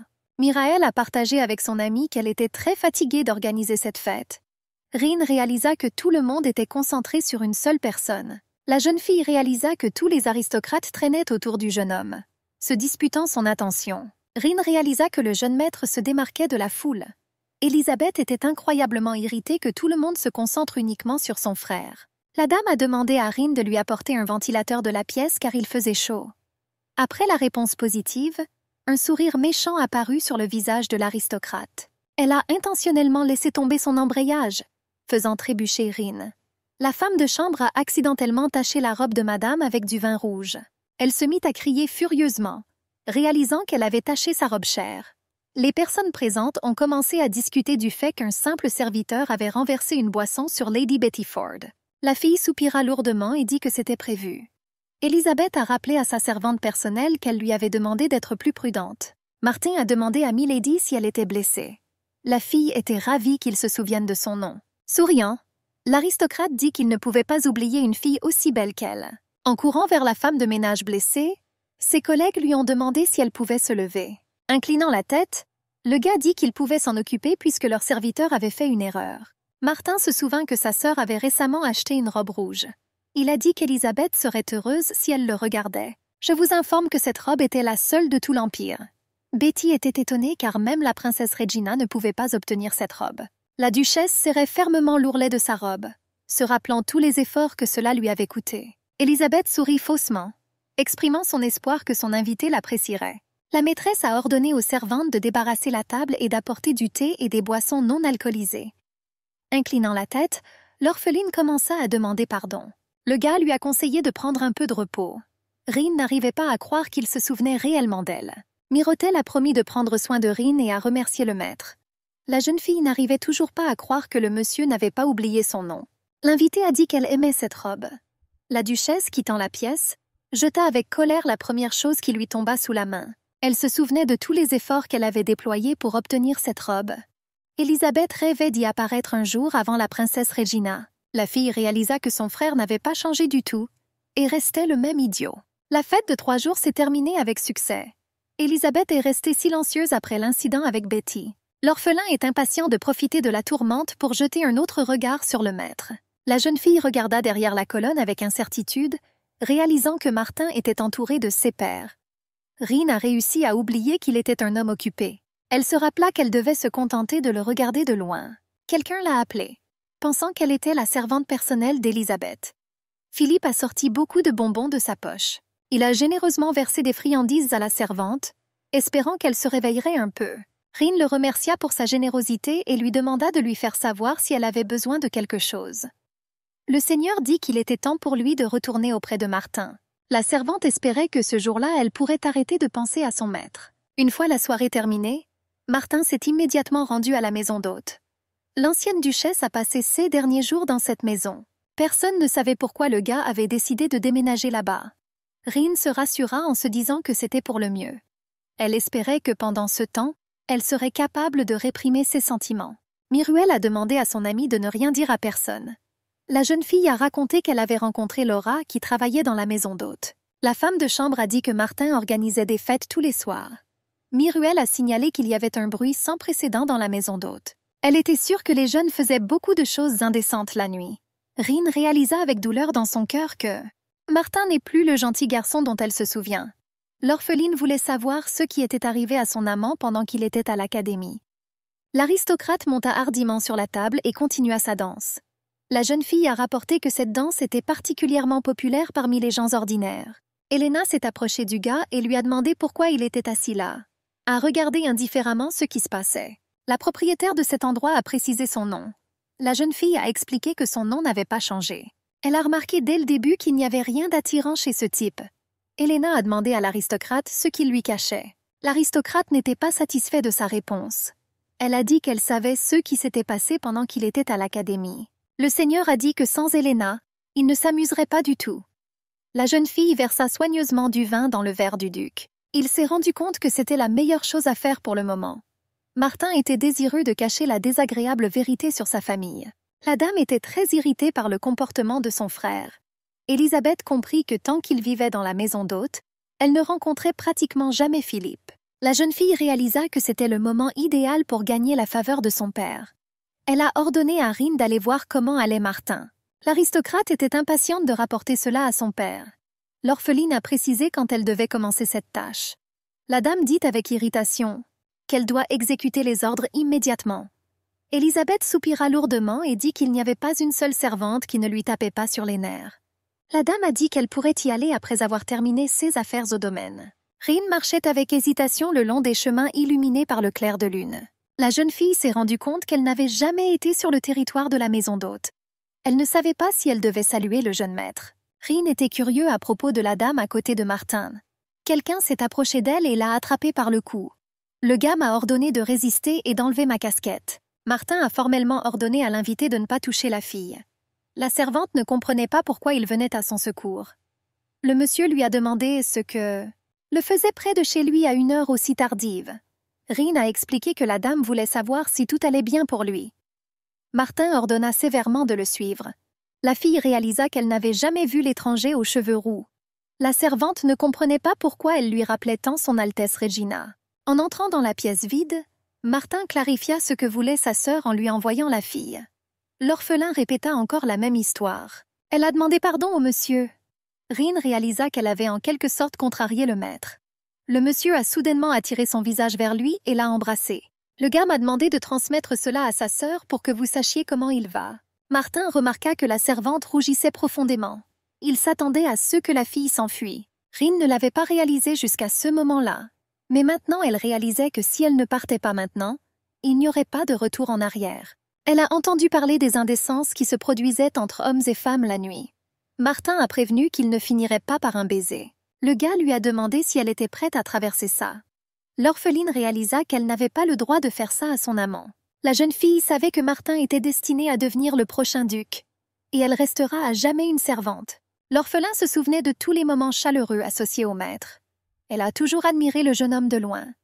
Rin pensait à suivre son cœur. La servante comprit que c'était sa seule chance de passer la nuit dans les bras de l'homme qu'elle aimait. La fille a laissé tomber ses cheveux argentés et a dit qu'elle voulait rester. Elle a décidé de suivre son instinct. Martin a brutalement allongé la servante sur le lit et l'a mordue au cou. La fille gémissante a demandé pourquoi il l'avait mordue. Rin avait l'impression que son cœur était en feu.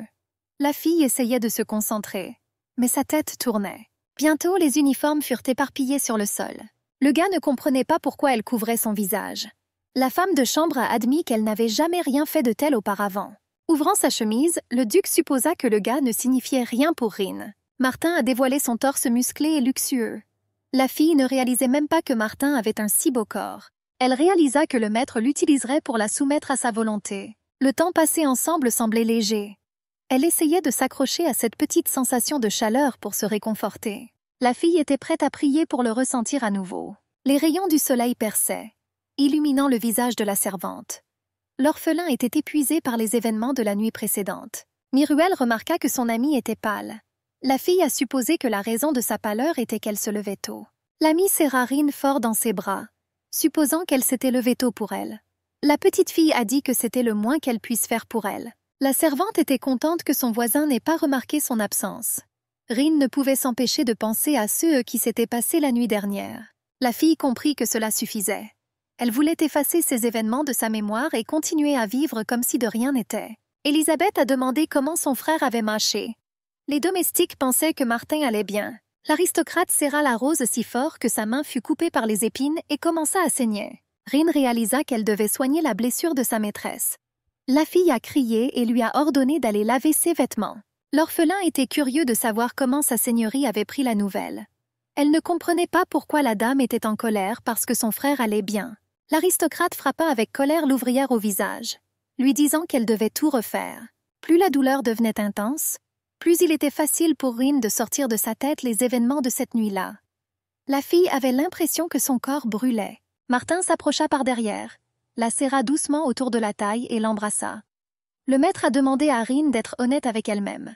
La fille s'est réveillée dans son propre lit, heureuse que son voisin soit profondément endormi. L'orpheline a suggéré qu'une promenade l'aiderait à se débarrasser de telles pensées. La fille était assise au bord de la fontaine et regardait le ciel étoilé. Elle se souvenait encore de cette nuit chaude. Soudain, de manière inattendue, elle entendit la voix du maître. Martin a dit qu'ils s'attendaient à la retrouver ensemble. La femme de chambre a demandé ce qui avait amené le gars à cet endroit à un moment pareil. Le duc la pressa contre un arbre et lui demanda comment elle osait partir sans dire un mot. L'aristocrate lui rappela qu'elle avait gémi dans ses bras la nuit précédente. Rin a dit qu'elle était une travailleuse et qu'elle devait accomplir ses tâches quotidiennes. Le garçon se souvint de la lettre que sa mère avait écrite. La femme a suggéré dans sa lettre de suicide que son mari savait déjà tout. Élisabeth n'était pas la fille du duc. Maman a demandé à Martin de s'assurer qu'Élisabeth reste une noble dame pour le reste de ses jours. La duchesse a demandé à hériter du titre le plus rapidement possible pour protéger la jeune fille. Le garçon réalisa que si son père découvrait la vérité, il se débarrasserait de sa sœur avant de devenir un duc à part entière. Il avait peur que les mauvaises langues ne se taisent pas. Martin a demandé à la femme de chambre de venir à la maison d'hôte tous les soirs. Le gars a demandé à faire ça jusqu'à ce qu'il se lasse de la présence de la fille. Le duc savait qu'il devait créer un gros scandale. Le gars avait prévu de jouer un complot parfait. La servante tombe amoureuse de son maître. Le couple prend soin l'un de l'autre, réalisant que leur amour ne portera pas de fruits. La femme a battu furieusement la fille qui a osé séduire son fils. La dame était furieuse que tout le monde se soit écarté comme s'il ne l'avait pas entendu. Des larmes coulaient lentement sur le visage de l'aristocrate. Sa mère ordonna que la séductrice soit jetée en prison. L'héroïne était enfermée dans un cachot humide. Martin ne comprenait pas pourquoi il s'était lancé dans ce roman maintenant. Le gars a réalisé qu'il voyait son avenir en lui. Le monsieur a informé Rin qu'il ne lui avait rien demandé. La servante réalisa qu'il ne restait plus une goutte du caractère de ce gentil garçon chez le maître. La fille comprit qu'il parlait toujours d'une voix douce. Elle ressentait de la froideur et de l'insincérité. Le monsieur a admis qu'il était intéressé par elle. Rin ne pouvait pas croire qu'il voyait de l'amour en elle. L'aristocrate expliqua qu'il s'intéressait à elle uniquement en tant que nouveau jouet. Le cœur de la jeune fille sembla éclater dans sa poitrine, ne produisant qu'un bruit sourd. Elle ne comprenait pas pourquoi elle avait espéré cela. L'orphelin s'est rendu compte qu'il ne la voyait comme rien de plus qu'un jouet pratique. La servante savait que Martin ne s'intéressait qu'à son corps, qui lui procurait du plaisir. La fille a dit que tu ne pourrais pas venir à la maison d'hôte tous les soirs parce que tu vivais avec une autre femme de chambre. Martin lui a demandé si c'était la seule chose qui l'inquiétait. Le gars a supposé qu'il avait juste besoin de résoudre ce problème. Le jeune homme a promis de s'en occuper lui-même. L'aristocrate lui demanda de ne pas oublier qu'elle devait venir dans sa chambre tous les soirs. Les ouvriers se sont rendus compte que la journée de travail était enfin terminée. Chacune des filles avait hâte d'être au week-end suivant. Rin était content que la journée se soit passée sans problème. Elle a félicité sa collègue pour son excellent travail. La fille ne savait pas comment entrer dans la maison d'hôte sans faire trop de bruit. Rin a suggéré à son amie d'aller chercher quelque chose à manger. L'aînée dit à l'orpheline qu'elle devait rassembler ses affaires. La femme a assuré avoir reçu l'ordre de la transférer dans une maison d'hôte. Rin était curieuse de savoir pourquoi ils voulaient la transférer là-bas. L'ouvrier murmura à l'oreille de la jeune fille que Martin avait ordonné que cela soit fait. La femme de chambre en chef ne comprenait pas pourquoi elle faisait ça puisque Rin appartenait à la maîtresse. La femme a supposé que la travailleuse elle-même connaissait la raison. L'ouvrier a demandé si la jeune fille connaissait la vérité et la raison de cela. L'orpheline a assuré qu'elle n'avait aucune idée de ce qui se passait. La jeune fille s'est rendue compte que ce ne serait pas facile pour elle si les rumeurs se répandaient. Toutes les servantes étaient impatientes de discuter de cet événement. Rin était curieuse de savoir si elle pouvait retourner dans la chambre qu'elle partageait avec son amie. Elle sentit de nombreux regards méprisants sur elle et voulut s'enfuir. La jeune orpheline frappa avec hésitation à la porte de la chambre du maître, réalisant qu'elle n'avait pas d'autre choix. Elle savait ce qui l'attendait au-delà du seuil de cette pièce. La fille ressentit un sentiment étrange en pensant à cela. Le monsieur a admis qu'il avait déjà prévu de la suivre. Ses paroles semblaient sincères. Rin comprit qu'après son contact, ses soucis disparaîtraient. Cet amour était un poison auquel elle ne pouvait résister. L'un des ouvriers a annoncé à Elisabeth une nouvelle fraîche. La fille a demandé à nouveau. Après avoir écouté les détails, la dame a dit qu'elle devrait faire quelque chose. Les rayons du soleil réveillèrent Rin et elle se leva, regardant autour d'elle dans sa nouvelle chambre. Après une nuit orageuse, la fille se sentait fatiguée. Plusieurs semaines se sont écoulées depuis le premier incident de ce type. Avant cela, l'orpheline ne pouvait même pas rêver qu'elle passerait la nuit dans les bras d'un jeune maître. Elle voulait demander de l'aide au lieu de retourner à la maison d'hôte. La fille ne savait pas comment Martin réagirait à quelque chose comme ça. La femme de chambre s'est rendue compte que c'était consensuel. Elle avait peur que les gens la jugent pour ses motivations égoïstes. Rin réalisa que l'aristocrate lui avait donné l'attention et l'amour dont elle avait tant besoin. La fille ne ressentait que du vide. Elle ne pouvait pas accepter la dure et froide vérité. Rin réalisa qu'elle était l'objet de ses désirs. La servante comprit que les gens de sa position ne devaient pas convoiter leur maître. Les ouvriers ont discuté de la délicieuse nourriture que Martin leur avait laissée. Il y avait des tartes et de la viande sur la table. L'un des ouvriers a aspergé Rin avec un verre d'eau froide. La servante a prétendu que c'était arrivé par accident. La brune supposa que Rin était la fille qui avait séduit le jeune maître. La servante a suggéré que la séductrice utilisait ses cheveux argentés à son avantage. La jeune fille a admis qu'elle détestait ceux qui pouvaient tout obtenir grâce à un beau visage. La femme de chambre principale a demandé ce que faisait son subordonné. La femme a rappelé que l'intimidation est interdite parmi le personnel. La brune a déclaré que ses actions étaient justifiées. Rin a remarqué que depuis qu'elle avait été transférée, les autres essayaient ruiner sa vie. La fille réalisa que même Miraël l'évitait, et je la comprenais parfaitement. L'orpheline a réalisé que les actions de son amie étaient justifiées. Alors que l'intimidation s'intensifiait, les pensées de Rin commencèrent à vagabonder. Elle comprit que cela était inacceptable, mais elle commença à compter sur la protection du jeune maître. La jeune fille avait peur de ce que madame lui ferait quand la vérité éclaterait. La servante avait peur que tout ne se termine pas simplement par son renvoi. Rin savait qu'elle ne devait se faire prendre sous aucun prétexte. La femme fit le tour de la cour et appela le jeune milord. Elle lui toucha légèrement l'épaule, mais le garçon dit que ça lui faisait mal. La duchesse a rapporté qu'elle avait été prise de panique alors qu'elle le cherchait. Elle a suggéré de retourner au domaine.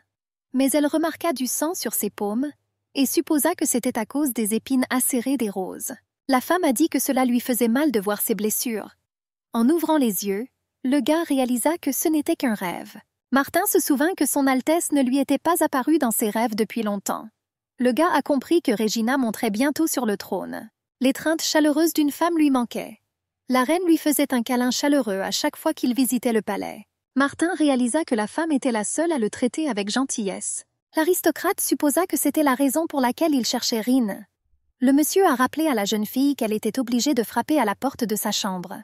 Il ne comprenait pas pourquoi la servante semblait sur le point de pleurer. Sans réfléchir, la jeune fille se jeta dans ses bras. Rin a demandé à le lui refaire. L'orpheline aspirait à combler le vide qui l'habitait. Les gens autour d'elle la traitaient mal. La servante se sentait épuisée moralement et physiquement. Au plus profond de son subconscient, elle comprenait que le maître l'avait entraînée là-dedans. Elle ne se sentait à l'aise que dans ses bras. L'une des servantes entendit de forts gémissements au milieu du couloir. La jeune fille sourit et décida d'en informer immédiatement la dame. Il y avait beaucoup d'agitation sur le marché. Chaque vendeur s'efforçait avec empressement de vendre ses marchandises aux badauds qui se promenaient entre les rangées. Lisa a annoncé qu'ils avaient un nouveau dessert et a proposé de l'apporter. L'orpheline réalisa combien de temps cela faisait depuis qu'elle n'avait pas eu de jour de congé. Elle passait la plupart de ses nuits avec Martin. Le gars a fait un signe de la main à sa petite amie. La jeune fille demanda avec attention à son amie d'enfance si elle l'avait fait attendre trop longtemps. C'est seulement avec Minos que la servante se sentait calme. Le gars a dit qu'il avait commandé quelque chose d'intéressant et a suggéré qu'elle l'aimerait. Minos partait constamment en mer et ne revenait que quelques fois par an. Elle était heureuse d'avoir l'opportunité de le rencontrer. Une amie lui a tendu un plateau avec plein de bonbons. Il a partagé la bonne nouvelle qu'il travaillerait sur Terre pendant un certain temps. Minos a suggéré que le lendemain, ils aillent dans un autre restaurant. Le gars a remarqué que sa petite amie avait l'air plus pâle que d'habitude. L'ouvrier en colère a demandé à Rin si quelqu'un l'avait offensé. Un ami a suggéré que la femme de ménage avait des problèmes avec son petit ami. L'orpheline s'est rendue compte que son ami avait eu une merveilleuse induction. Le gars a dit que tous les hommes étaient des animaux. L'ouvrier lui a conseillé de tomber amoureuse uniquement des hommes qui sont prêts à lui jurer leur amour. Minos a remarqué que son amie avait un excellent appétit ces derniers temps. Le gars a dit que c'était bien parce que plus elle mangeait, meilleure était sa santé. Rin réalisa que son amie était la seule à la bien traiter. Il m'a demandé de lui dire si quelqu'un faisait du mal à la fille. Il semblait à la servante qu'une éternité s'était écoulée depuis la dernière fois où quelqu'un s'était inquiété d'elle. La balle a sifflé et brisé le verre en plusieurs petits morceaux. Les garçons étaient étonnés par les capacités de Monseigneur. Le futur duc possédait des compétences de tir inégalées. En touchant la poitrine de Rin, le gars a demandé qui avait laissé cette échymose. La jeune fille a assuré qu'elle avait simplement fait une erreur en travaillant. Martin était distrait par ses pensées et ratait quelque chose. Le gars a supposé que l'échymose sur la poitrine de sa partenaire avait été laissée par sa sœur. L'aristocrate se souvint qu'Élisabeth était devenue moins colérique ces derniers temps. Martin ne comprenait pas pourquoi la fille ne lui disait rien. Le gars a remarqué que son jouet était déjà arrivé. Il était furieux quand il réalisa que Rin souriait à un idiot. L'aristocrate se souvint que sa bien-aimée ne lui avait jamais souri ainsi. Rin frappa avec assurance à la porte de la chambre de son maître. Il a demandé sévèrement à entrer. La fille, comme toujours, tendit ses mains vers son torse. Martin arrêta son jouet et l'invita à s'asseoir à la table. Le gars a invité la femme de chambre à dîner ensemble. Rin se sentait étrange d'être assise à la même table que son amant. Elle a l'habitude de partager uniquement avec un homme au lit. L'aristocrate lui demanda pourquoi elle ne mangeait pas et suggéra que la viande était dure. Il a proposé son aide à la femme de chambre avec attention. Rome a assuré qu'elle était pleine. Le gars a demandé à sa bien-aimée ce qu'elle faisait pendant son jour de congé. L'orpheline a rapporté qu'elle avait déjeuné ce jour-là avec un ami d'enfance. Le jeune homme lui a demandé d'essayer au moins un peu. Et il lui a assuré qu'elle ne trouverait pas une telle nourriture dans les restaurants de la ville. Il était curieux de savoir si la fille lui sourirait de la même manière que par le passé. L'orpheline, baissant les yeux, dit qu'elle voulait retourner dans sa chambre. Martin lui tendit soigneusement un morceau de viande. Il se leva brusquement de sa chaise et annonça qu'il avait changé d'avis. Le gars a ordonné à la femme de chambre de se déshabiller et de monter sur le lit. L'aristocrate réalisa que ce n'était pas ce à quoi il aspirait. Le jeune maître supposa que la servante était fatiguée.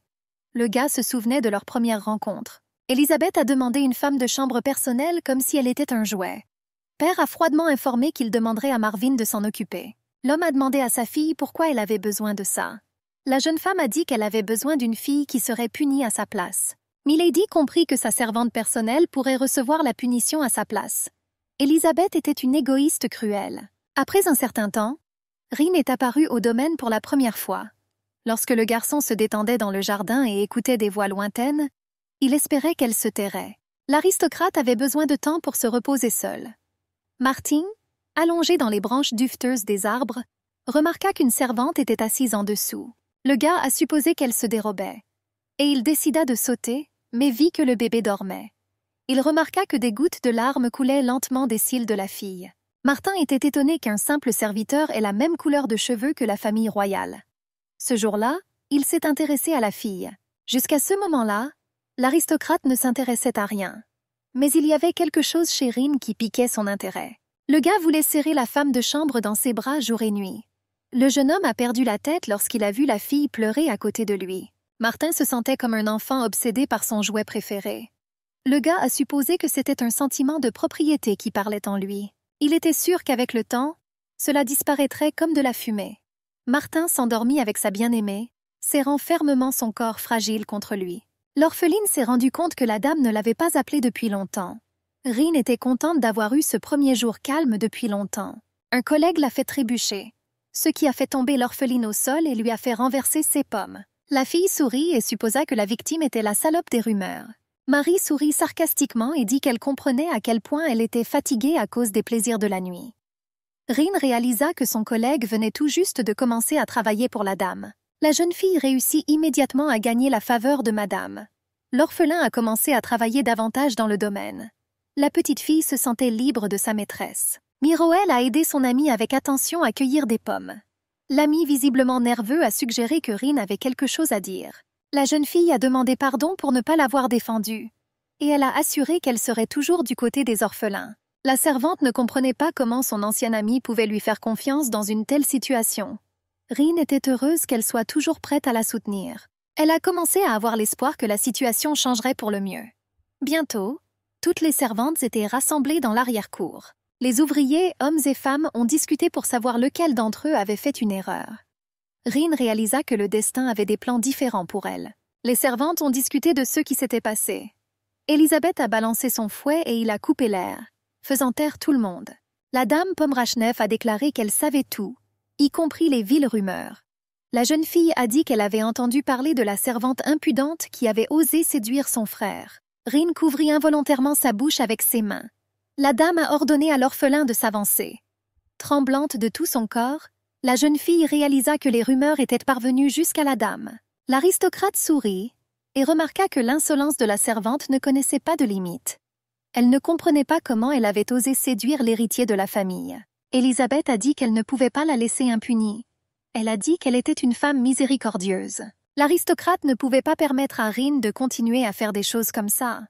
La fille a dit qu'elle se couperait les orteils, car ses mains étaient nécessaires au travail. Milady exigea des aveux. Ruth a demandé ce qui se passait. Elle l'informa que si Elisabeth réunissait tous les serviteurs sans prévenir la famille, alors des problèmes pourraient survenir dans le domaine. L'aristocrate remarqua que la femme ne s'acquittait pas très bien de ses devoirs. La femme de chambre, visiblement nerveuse, lui demanda ce qu'elle voulait dire. Elisabeth était sûre que la femme savait déjà tout. L'aristocrate nous a rappelé exactement cela. Elle a déplacé Rin dans la maison d'hôte. La fille a demandé si Martin l'entraînerait dans cette aventure. L'aînée a dit que c'était sa propre décision. Rin ne comprenait pas pourquoi elle mentait pour elle. Ruth a assuré qu'elle avait transféré la jeune fille dans une maison d'hôte et l'avait placée dans une chambre séparée. La femme se souvint que c'était l'orphelin qui s'était porté volontaire pour éteindre les lumières la nuit. La femme de ménage en chef a indiqué que ce travail rendait difficile une bonne nuit de sommeil, car il devait être effectué tard le soir. La femme a assuré que le suspect n'avait jamais quitté sa chambre. Marie leva la main pour surprendre la femme de chambre en train de mentir. Esse's collègue ne pouvait pas croire qu'elle essayait de blâmer la femme de chambre en chef. Elisabeth a demandé si la fille avait des preuves. La garce sourit et dit que les rumeurs étaient vraies. Marie a assuré qu'elle avait tout vu de ses propres yeux. Le témoin a déclaré que Rin était entrée dans la chambre du jeune maître. L'aristocrate sourit et ordonna que la séductrice soit attachée à un arbre. La femme de chambre en chef a crié et leur a demandé d'arrêter. La fille était furieuse lorsqu'elle réalisa que quelqu'un osait contredire son ordre. Ruth a demandé à la fille ce qu'elle faisait dans la maison d'hôte au milieu de la nuit. Le patron a jeté le paquet par terre. Le paquet tomba sur l'herbe avec un grand bruit métallique. La femme a signalé que les domestiques de la maison d'hôte ont commencé à perdre des bijoux. Ruth a déclaré les avoir trouvés en possession d'un témoin. La femme de chambre en chef a supposé qu'elle calomniait pour pouvoir échapper au vol. Élisabeth était furieuse que son assistante ait commis une telle erreur. Se retournant, Milady lui demanda comment elle osait lui mentir. Rine ne comprenait pas pourquoi la femme de chambre en chef se risquait pour la sauver. Après l'incident, Maria a été expulsée du domaine. Les ouvriers ont commencé à s'excuser auprès de l'orphelin pour avoir cru aux rumeurs. Soudain, la fille a vomi sur le sol. L'orpheline était étonnée de se sentir nauséeuse depuis un certain temps déjà.